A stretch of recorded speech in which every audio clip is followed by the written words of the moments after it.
আপনার চোখ যত্নের দায়িত্ব আমাদের। চোখের যে কোনো সমস্যায় চিকিৎসায় অরূপ বসু পরিচালিত ইএমএলসি আই হাসপাতাল, চোখের যত্নে সর্বক্ষণ। বড়বাজার, পুরনো লঞ্চঘাট, চুচুড়া, হুগলি। একই ছাদের তলায় অত্যাধুনিক কম্পিউটারাইজড চক্ষু পরীক্ষার পর চশমা ও লেন্স প্রদান, ছানি, রেটিনা অপারেশন, মাইক্রো সার্জারি। চক্ষু বিশেষজ্ঞ চিকিৎসক অরূপ বসুর তত্ত্বাবধানে ইএমএলসিতে চোখের চিকিৎসা মানেই ইএমএলসি আই হাসপাতাল। মোবাইলে যোগাযোগ 9874879507, আরও একটি নম্বর 9903077221, এছাড়া 9875466020 ইএলএমসি।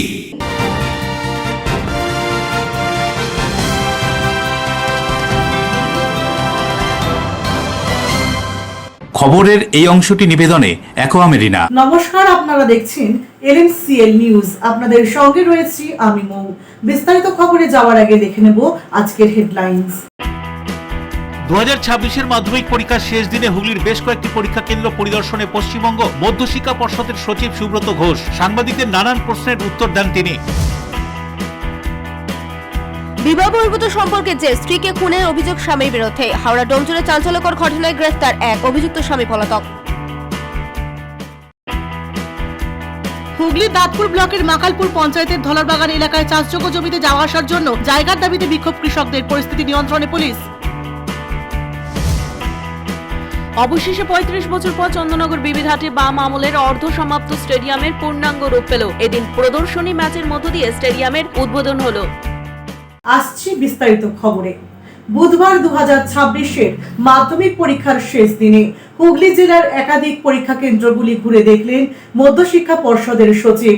90 দিনের মধ্যে মাধ্যমিকের ফল প্রকাশ হবে বলেও জানান তিনি। 2026-এর মাধ্যমিক পরীক্ষার শেষ দিন হুগলির বেশ কিছু পরীক্ষা কেন্দ্র পরিদর্শন করলেন পশ্চিমবঙ্গ মধ্যশিক্ষা পর্ষদের সচিব সুব্রত ঘোষ। এদিন তিনি উত্তরপাড়া শ্রীরামপুর হয়ে চন্দননগরে আসেন। চন্দননগরের পৌঁছে সামগ্রিক পরিস্থিতি খতিয়ে দেখেন। চন্দননগর কানাইলাল বিদ্যা মন্দির, ফরাসি বিভাগ এবং নারুয়া শিক্ষা নিকেতন হাই স্কুল সহ 4টি স্কুলে তিনি পরিদর্শন করেন। পরীক্ষা কেন্দ্রগুলিতে গিয়ে ছাত্রছাত্রীদের সঙ্গে কথা বলেন এবং তাদের অভিজ্ঞতা সম্পর্কে খোঁজ নেন। সচিব জানান, পরীক্ষার্থীরা খুব ভালোভাবে পরীক্ষা দিয়েছে এবং সামগ্রিক পরিবেশ সন্তোষজনক ছিল বলে তিনি খুশি। তিনি আরো জানান, মাধ্যমিক পরীক্ষায় ফল প্রকাশ করা হবে পরীক্ষা শেষ হওয়ার প্রায় 90 দিনের মধ্যেই। ফলে নির্দিষ্ট সময়ের মধ্যেই ফলাফল হাতে পাবে পরীক্ষার্থীরা। 2026 সালের মাধ্যমিক পরীক্ষা বিক্ষিপ্ত কয়েকটি ঘটনা ছাড়া মোটের ওপর শান্তিপূর্ণ ও নির্বিঘ্নেই সম্পন্ন হচ্ছে, এই কথা উল্লেখ করে চন্দননগরের কানাইলাল বিদ্যামন্দির ফরাসি বিভাগের সামনে সাংবাদিকদের বিভিন্ন প্রশ্নের উত্তর দেন তিনি। কি বলছেন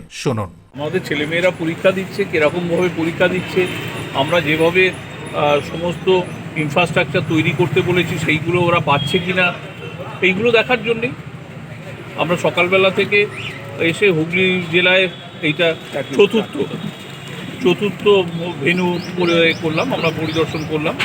আমরা সমস্ত জায়গাতেই খুব স্যাটিসফাইড। আমরা যেরকমভাবে চেয়েছি, যেভাবে বলেছি, যা যা নির্দেশ আছে সেই সমস্ত ঠিকভাবে পালিত হচ্ছে। আজকে আমাদের যে 7টা মেন সাবজেক্ট তার শেষ দিন। আগের 6 দিন খুব ভালোভাবে পরীক্ষা হয়েছে এই বছরে 2026-এ। আজকেও আশা করি যেরকমভাবে চলছে এখনও পর্যন্ত খুব সুষ্ঠুভাবে চলছে এবং সেইভাবেই অন্য দিনগুলোর মতো ওই পরীক্ষাটা নির্বিঘ্নে হবে, ভালোভাবে হবে। ছাত্ররা খুব খুশি আমার কথা বলে মনে হলো। তাদের সবাইকার জন্য শুভকামনা। এইটা এইরকমভাবে অফেন বলা মুশকিল। এটা প্রত্যেক দিন আমাদের প্রেসিডেন্ট স্যার প্রেসকে জানাচ্ছেন, গতকাল পর্যন্তও জানিয়েছেন। আগামীকাল শেষ পরীক্ষা হয়ে গেলে পর উনি প্রেস কনফারেন্স করবেন, সেখানে আবার বলে দেবেন। হ্যাঁ, কিছু কিছু মোবাইল নিয়ে ধরা পড়ছে বটে বিক্ষিপ্তভাবে, কিন্তু ওভারঅল পরীক্ষা খুব ভালোভাবে হচ্ছে। কয়েকজন যারা কথা শুনছে না তাদের কথা মানে এক্সেপশন হিসেবেই ধরতে হবে, সেইটাকে বেশি করা মানে আমরা প্রচার করে তাদের বেশি আলোকিত করতে চাই না। সেই জন্যেই ব্যবস্থা করা হয়েছে এবং আমরা বারংবার প্রচার করেছি। আমরা টেস্ট পেপার যেটা বিনামূল্যে দেয়া হয় সবাইকে, সরকারি সহায়তায়, তাতেও আলাদা করে বলা আছে, আলাদা পোস্টার আমরা পাঠিয়েছি স্কুলগুলো বাইরে যাতে লাগাতে পারে, গার্জেনরা যাতে জানতে পারে। আসলে যারা নিয়ে আসছে তারা কিন্তু ব্যতিক্রমী একটা কাজ করছে এবং তারা জেনে শুনেই আনছে, তারা অপরাধটা করছে এবং হয়তো ধরা পড়বো না এইরকম একটা ভেবেই করছে। তো আপনি বলবেন যে আপনি একটা উচ্চ পর্যায়ের আধিকারিক, আপনার বলা উচিত। অ্যাকচুয়ালি আমাদের নিয়ম হচ্ছে এই সমস্তগুলো পরে একটা মিটিং হয়, RA কমিটির মিটিং, সেইখানে এগুলো পর্যালোচনা করা হয়। আপাতভাবে মনে হচ্ছে হয়তো যে আমার যতগুলো ছেলে সব মোবাইল নিয়ে ধরা পড়েছে সবাই একরকম কিনা সেইটা ওইখানে কমিটি মেম্বাররা বিচার বিবেচনা করে তারপরে ঠিক করেন। কারুর ক্ষেত্রে সর্বোচ্চ 3 বছর পর্যন্ত পরীক্ষা থেকে তাকে বিরত করার আইন আমাদের আছে, কিন্তু এই এক্সট্রিম আইন আমরা কখনো প্রয়োগ করি না খুব প্রয়োজন না হলে। চন্দননগর থেকে তিনি চলে যান মগরার বেশ কিছু স্কুল পরিদর্শনে। এদিন তিনি মগরাগঞ্জের Uttamchand high school, Baghati girls high school সহ একাধিক বিদ্যালয় পরিদর্শন করলেন। সেখান থেকে তিনি চলে যান সোজা নদিয়া জেলায়। অশোক রায় ও রাজেশ দেবনাথের রিপোর্ট, LMCL নিউজ। বঙ্গীয় কুম্ভ পরিচালন সমিতির পক্ষ থেকে হুগলি ত্রিবেণীতে বুধবার থেকে শুরু হলো ৫ম বর্ষ কুম্ভ মেলা। জেলা সহ ভিন রাজ্য থেকে সাধু সন্তরা এসেছেন এই মেলায়।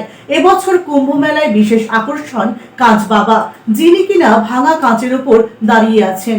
হুগলির তীর্থস্থান ত্রিবেণীতে 11 তারিখ থেকে শুরু হলো 3 দিন ব্যাপী কুম্ভ মেলা।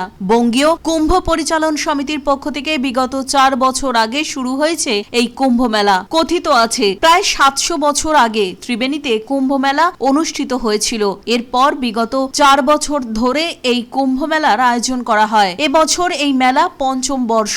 শিবপুর RR ক্যাম্পে রয়েছেন নাগা সাধু সন্তরা। আগামী 13 তারিখ সপ্তর্ষি গঙ্গার ঘাটে হবে শাহী স্নান। কামাখ্যা সহ বিভিন্ন জেলা এবং ভিন রাজ্য থেকে সাধুরা এসেছেন এখানে। তবে এখানে এবছর রয়েছে অনেক নাগা সাধু। কেউ বলছেন শুধু ত্রিবেণীর কুম্ভ মেলায় নয়, তারা কামাখ্যা থেকে কলকাতার বাবুঘাট সব জায়গায় ঘুরে বেড়ায়। আবার কেউ বলছেন এবছর প্রথম এসেছেন। 2026-এ কুম্ভ মেলার বিশেষ আকর্ষণ কাঁচ বাবা। তিনি ভাঙা কাঁচের উপরে দাঁড়িয়ে রয়েছেন। ভাঙা কাঁচের বোতলে দাঁড়িয়ে তিনি কি বলছেন শুনুন।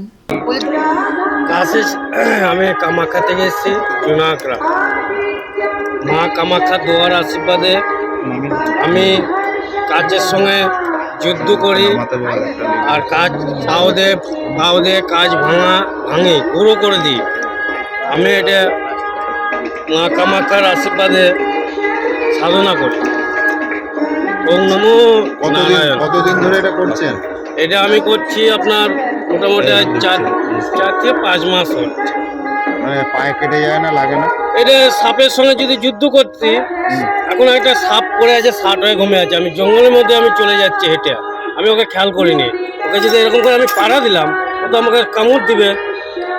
এটাও তাই, হঠাৎ করে যদি একটু ছোট্ট করে ঢুকে যায়, সেটা আমি কিছু করার নেই। এখন এটা আমি সাধনা করছি। মানে ব্যথাটাকে অতটা গুরুত্ব দেন না? না।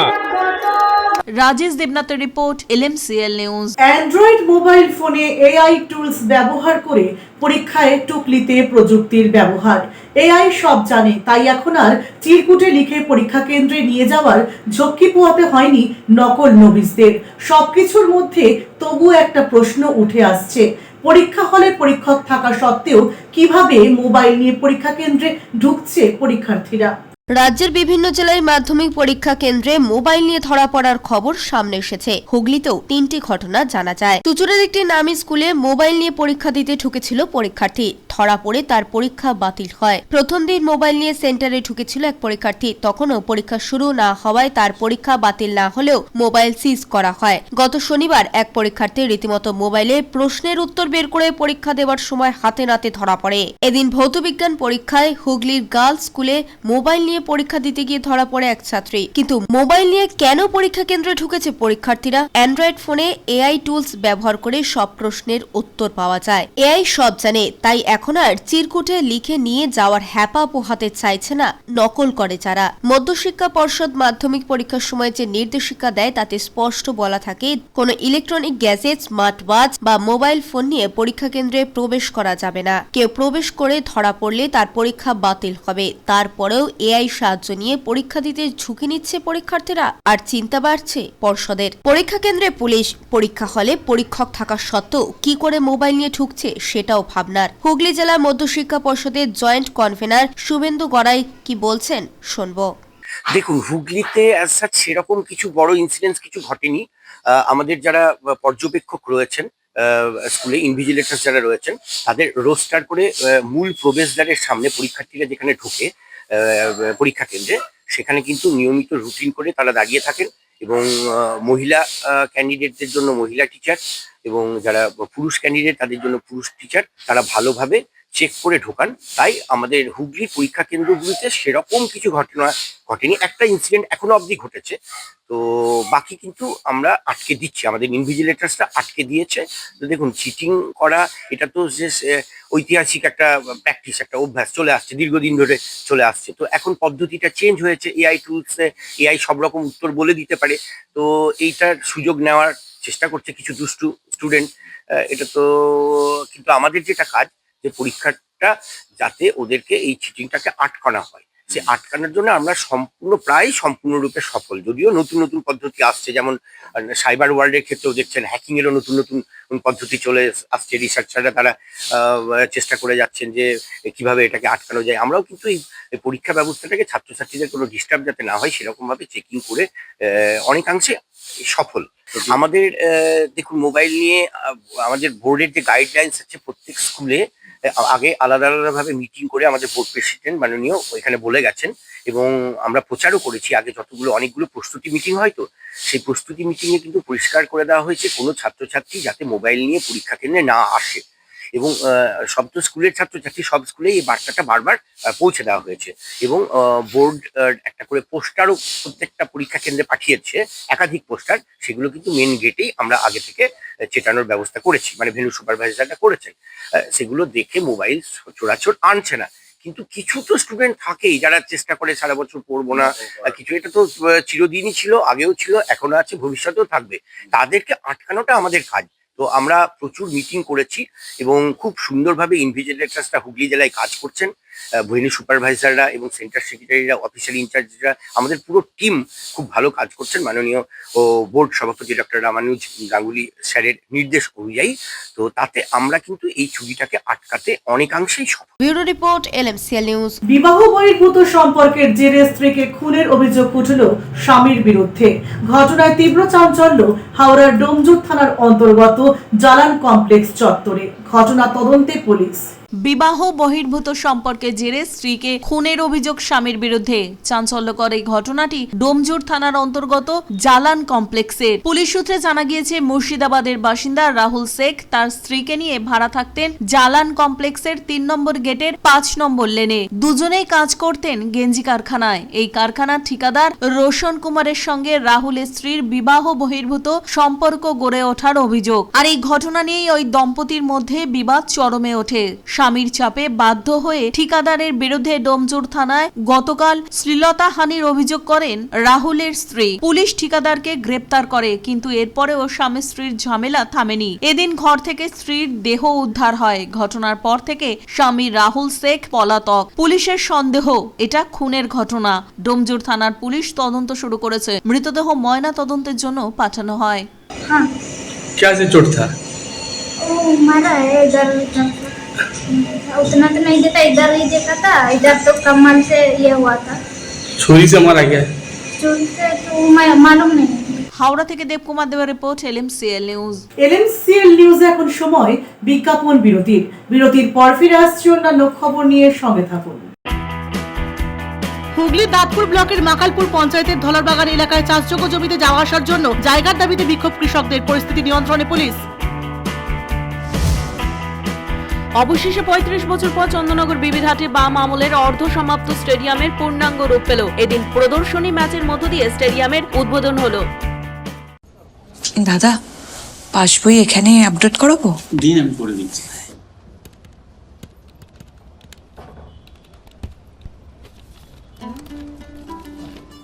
আমি ঠিক দেখছি? 1200 টাকা?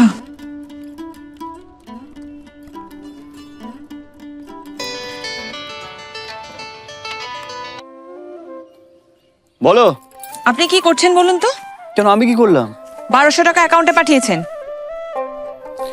ওটা আমি নয়, মা মাটি মানুষের সরকার পাঠিয়েছে, লক্ষ্মীর ভান্ডার।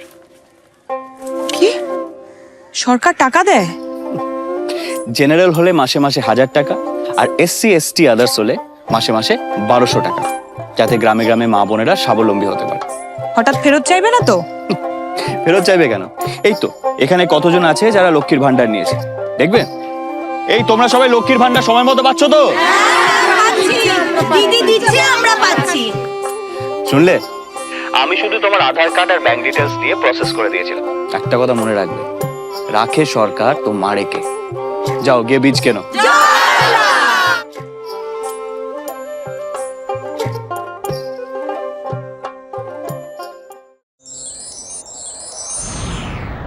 Enjoy a weekend at Vedam, the paradise of peace. A home away from home.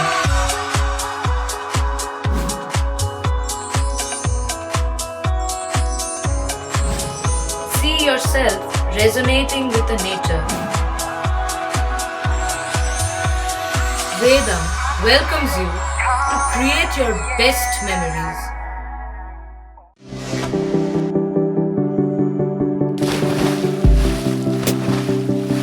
Fasten your seatbelts as you take a tour around your marine wonderland.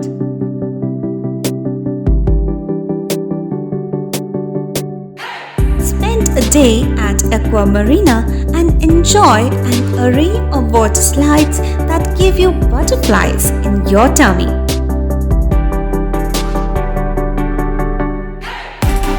Aqua Marina is a holistic weekend destination for friends, family, and couples and offers magic to soothe your body, mind, and soul.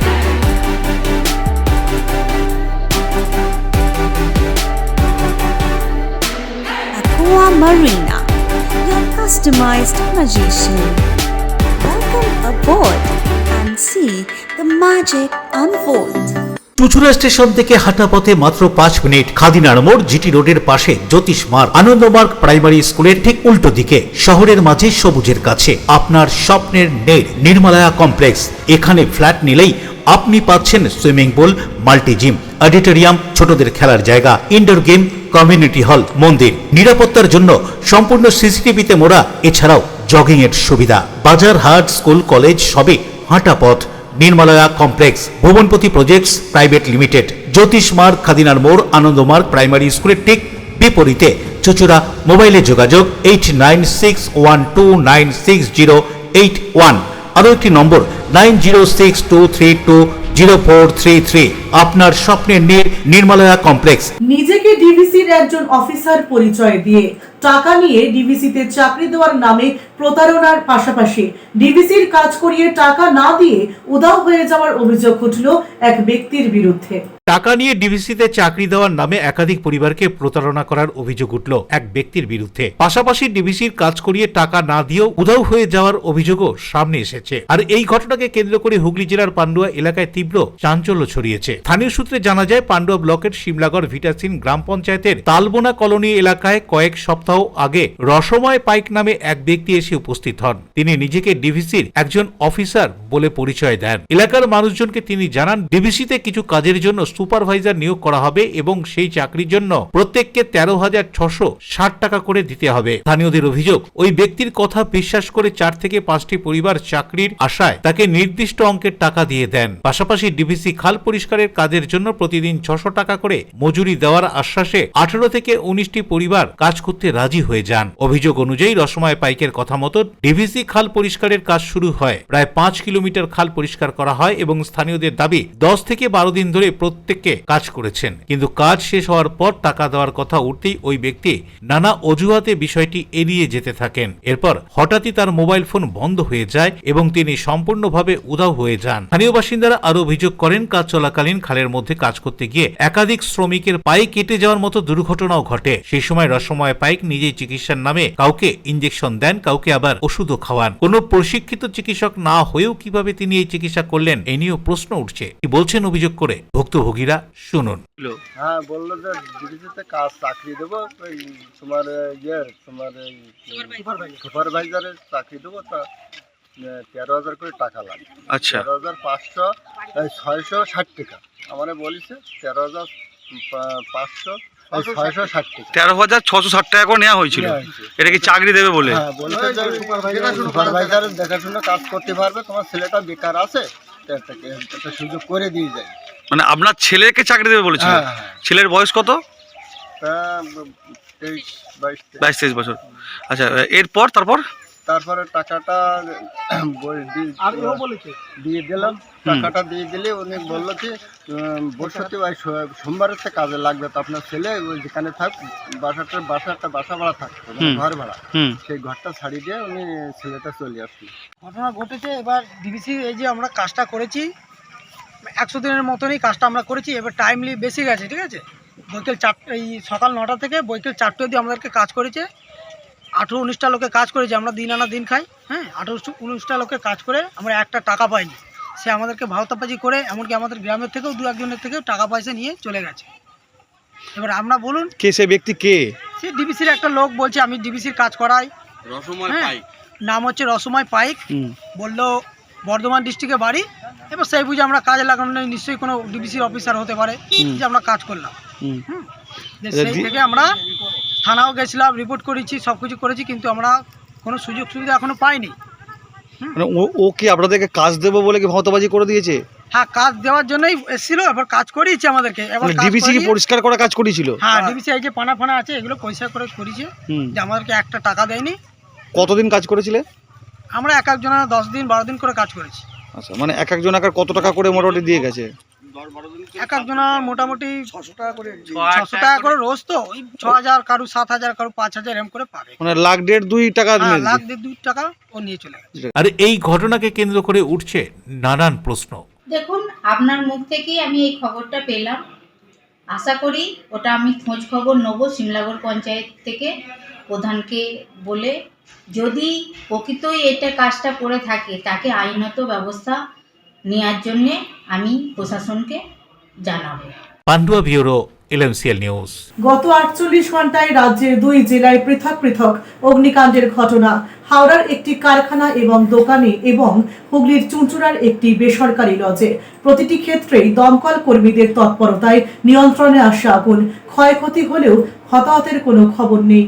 মঙ্গলবার গভীর রাতে আন্দুল রোডের ধারে Panchpara Nimtala bus stand সংলগ্ন একটি মুদিখানার পাইকারি দোকানে ভয়াবহ অগ্নিকাণ্ডের ঘটনা। আগুনে গোটা দোকান ভস্মীভূত হয়ে যায়। প্রায় 80 লক্ষ টাকার বেশি ক্ষয়ক্ষতি হয়েছে বলে দাবি দোকান মালিকের। ঘটনাকে কেন্দ্র করে আতঙ্ক ছড়ায় এলাকায়। দোকান মালিক অনিল কুমার সাউ বলেন, মঙ্গলবার রাত প্রায় 10:30 নাগাদ তিনি দোকান বন্ধ করে বাড়ি চলে যান। এরপর রাত্রি 12:10 নাগাদ তার কাছে একটি ফোন আসে তার দোকানে আগুন লেগেছে বলে। ঘটনাস্থলে এসে তিনি দেখেন দোকান দাউ দাউ করে জ্বলছে এবং ভিতরে মজুদ থাকা সমস্ত সামগ্রী পুড়ে যাচ্ছে। 3টি দমকলের ইঞ্জিনের দীর্ঘ প্রচেষ্টায় রাত প্রায় 2টো নাগাদ আগুন নিয়ন্ত্রণে আসে। আগুনের তীব্রতা এতটাই ছিল যে দোকানের ভিতরে মজুদ থাকা সমস্ত মুদিখানার সামগ্রী পুড়ে ছাই হয়ে গিয়েছে। প্রাথমিকভাবে অনুমান করা হচ্ছে বৈদ্যুতিক শর্ট সার্কিটের থেকেই এই অগ্নিকাণ্ডের সূত্রপাত। কি বলা হচ্ছে এই অগ্নিকাণ্ড সম্পর্কে শুনুন।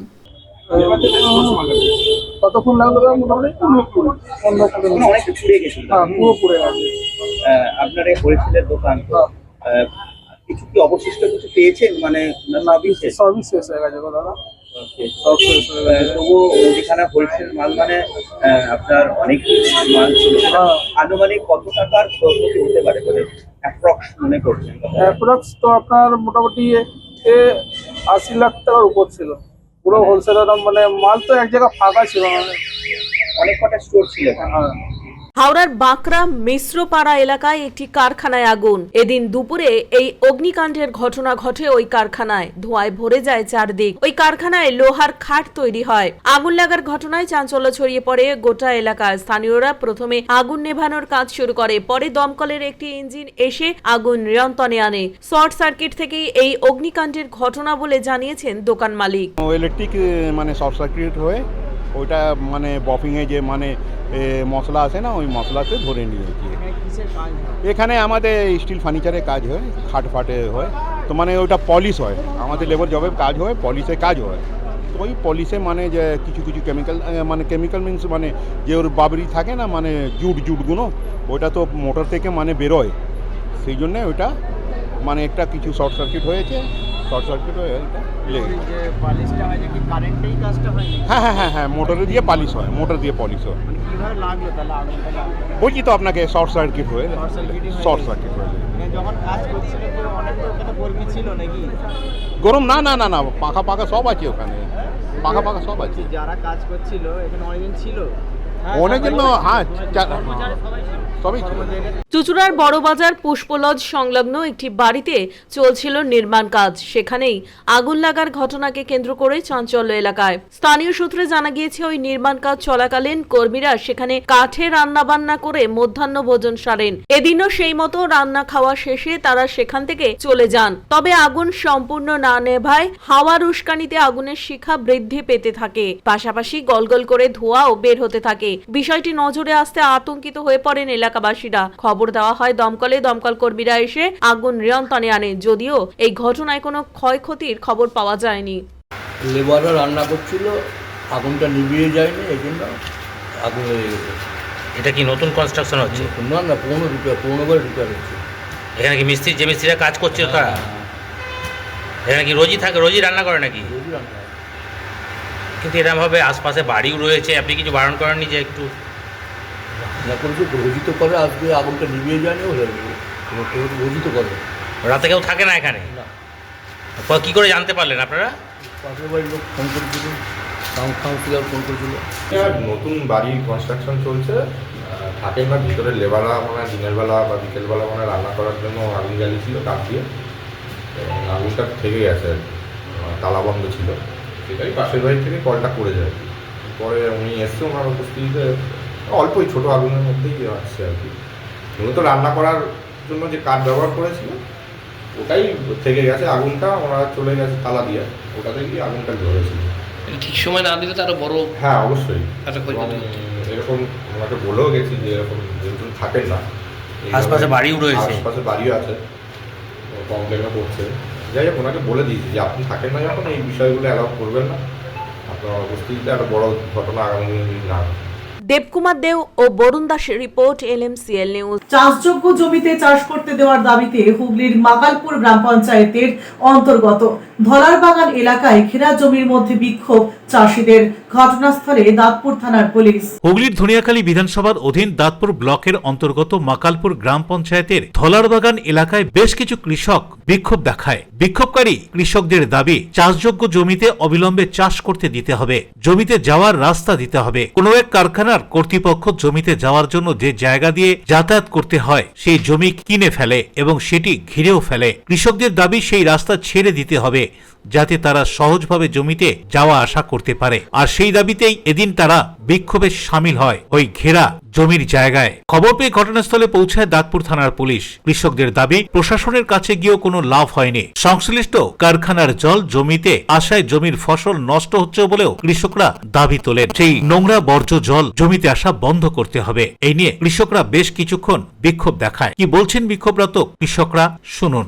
আজকে এক ব্যক্তি মানে কোম্পানি সে জায়গায় জমি কিনেছে, জমি কেনার পর সে সামনে ফোনটা সে ঘিরে দিতে চাইছে, ঘিরে দিয়ে আমাদের রাস্তা, আমরা যে চাষি, আমরা যে চাষ করতে সেই রাস্তাটা আমাদের দেখাচ্ছে, বোঝাচ্ছে না, আজকে বোঝাচ্ছে না। আজকে ফাঁকা রেখেছে, বলছে তোমার এই রাস্তা দিয়ে যাবে, কিন্তু কাল পরবর্তীকালে এই রাস্তাটা বন্ধ করে দেবে।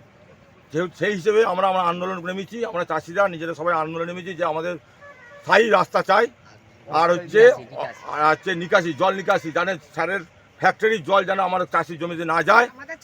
আর কোন ফ্যাক্টরির জল আসছে? এই ফ্যাক্টরির জল আমাদের চাষির জমি জল এটা কি ফ্যাক্টরি হবে? দুধের জল আমরা যে খালটাতে, আমাদের যে খালটা আছে, যে বড় যে খালটা আছে, সেই খালের জলেতে দুধের নোংরা জলটা যাচ্ছে। আমরা চাষবাস করতে চাষ করতে পারছি না। প্রশাসনের তরফ থেকে কি বলে? তরফ থেকে কোনো উত্তর দেয় না, উল্টে চাষিদের উপর অত্যাচার করছে, যাতে জোর করে চাষিরা এই ফ্যাক্টরি করতে পারে কোম্পানি। এর থেকেও এর সঙ্গে যুক্ত আছে আমাদের প্রধান মাকালপুরের, ওখানেও গিয়েছিলাম, আমাদের ঘরে মানে ফিরিয়ে দিয়েছে থানার বড়। মাকালপুরের প্রধান কি বলছে? প্রধানও একই ব্যক্তি ষড়যন্ত্র করে আমাদের ঘরে ফ্যাক্টরি ভেতরে ঢুকতে দেবে না। আমাদের জমি মানে 10 টাকার জমি 2 টাকায় তোমার দিতে হবে ঘিরে দিয়ে, সেরকম পরিকল্পনা ওরা করেছে। অন্যদিকে মাকালপুর গ্রাম পঞ্চায়েতের প্রধান অঞ্জন সিংহ রায় জানান, অনেকদিন ধরেই মালিক কর্তৃপক্ষের সঙ্গে কৃষকদের কথাবার্তা চলছে এবং একটি বৈঠক হয়। বৈঠকে রাস্তা ছেড়ে দেওয়ার দাবি জানান কৃষকরা মালিক কর্তৃপক্ষের কাছে। কি বলছেন মাকালপুর গ্রাম পঞ্চায়েতের প্রধান অঞ্জন সিংহ রায়, শুনুন। জমি ওই কোম্পানির জমি কিনেছিল 2 বিঘের মতো কারখানা করতে চাইছে। আচ্ছা, উনি 3 ফুট ছেড়েছেন আর পাশের লোক 3 ফুট ছেড়েছে। আচ্ছা, 6 ফুটে একটা রাস্তা বেরিয়ে যাচ্ছে। চাষিরা রাস্তার জন্য আবেদনও করেছিল। তখন আমরা দেখেছিলাম, বসেছিলাম এক জায়গায় বসে কথা বলেছি। বলার পর ওরা ওদের বক্তব্য যে রাস্তাটা এখন নয়, এখন হচ্ছে মানে ওই কারখানার কাজ করব এই ভেবে এই হ্যাঙ্গামা করছে। আর দ্বিতীয় কথা হচ্ছে এদের মধ্যে মালিক পক্ষ তিনি পাশাপাশি অনেক জমি কিনেছেন, কিন্তু সব জমিতে ঘিরবেও না, করবেও না।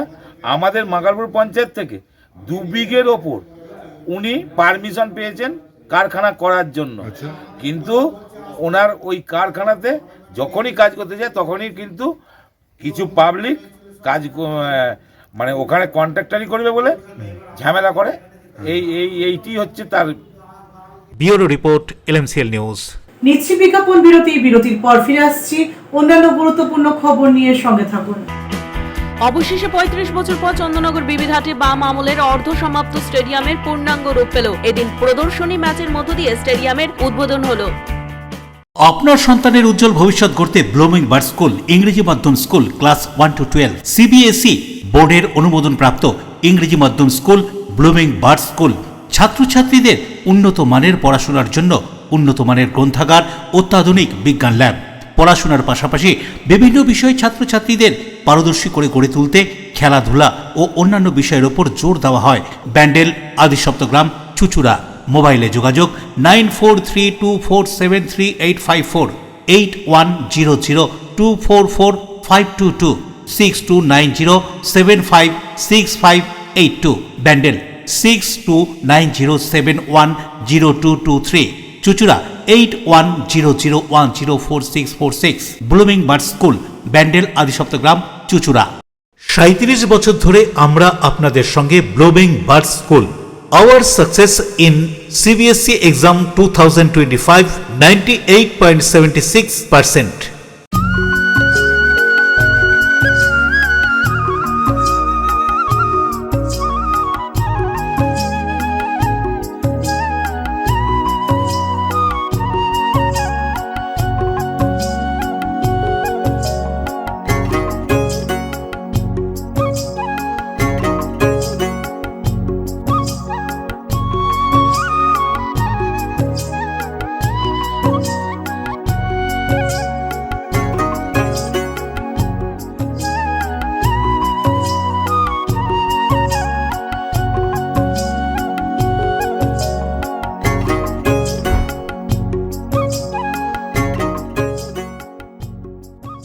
চুলের বিশেষ চিকিৎসা, টাকপোকা, খুশকি সংক্রান্ত কেশ সমস্যা ছাড়াও শিশুরোগ, বাত, অর্শ, টিউমার, ফিস্টুলা, হাঁপানি, সেতি, ক্যান্সার, যৌনরোগ, স্ত্রীরোগ, চর্মরোগ, ব্রণ, সুগার, থাইরয়েড এবং অন্যান্য জটিল ও পুরনো রোগের চিকিৎসায় ডাক্তার পিকে Ghosh, doctor Rina Ghosh, DMS MH medical college হাসপাতাল, Kolkata.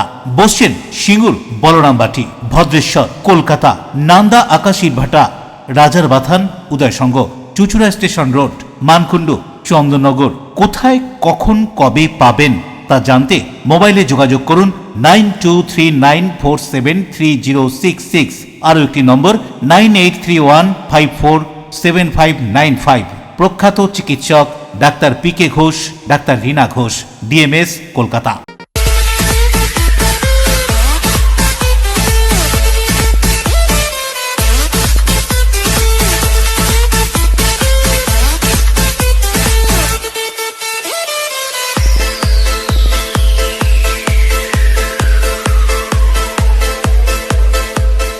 The ultimate destination of food and holidays. City Club, restaurant, rooms and banquet. Chinsura Bus Stand, Hooghly. We deliver love with food. Hooghly Tribeni বঙ্গীয় কুম্ভ পরিচালন সমিতির পক্ষ থেকে ত্রিবেণী ফুটবল ময়দানের অনুষ্ঠান মঞ্চে সাংবাদিক সম্মেলনের আয়োজন। কুম্ভ তো মূলত একটি আধ্যাত্মিক জাগরণ উৎসব। তিনটি নদী গঙ্গা, যমুনা, সরস্বতীর যে সঙ্গম, সেটি এই দক্ষিণ প্রয়াগ। ফলে সেই স্নানকে কেন্দ্র করেই আমাদের এই উৎসব। একই সঙ্গে সবাই ত্রিবেণী জানে এটি বাংলার একটি শক্তি জাগরণেরও কেন্দ্র। প্রাচীনকাল থেকে সাধকেরা এই মাটিতে আসেন। ফলে আমরা এই কুম্ভ উৎসবের সঙ্গে বাংলা যে সমস্ত সিদ্ধপীঠ এবং সতীপীঠগুলি আছে সেখান থেকে আমাদের ভক্তরা জল মাটি সংগ্রহ করে নিয়ে আসেন এবং সেগুলিকেও এই কুম্ভস্থলে নিয়ে আসা হয় এবং মা গঙ্গায় যখন আমরা অমৃত যোগ স্নান হয়, মা গঙ্গা তাদের আমন্ত্রণ জানান, ফলে তারাও গঙ্গায় অবগাহন করে।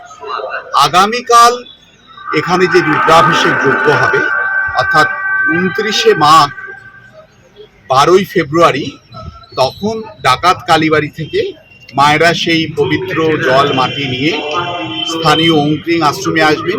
আগামীকাল রাজ্যের মহামহিম রাজ্যপাল আসবেন, তাকে সঙ্গে নিয়ে একটি শক্তিপীঠ পরিক্রমা এই যজ্ঞস্থলে আসবে এবং জল মাটি এখানে রাখা হবে।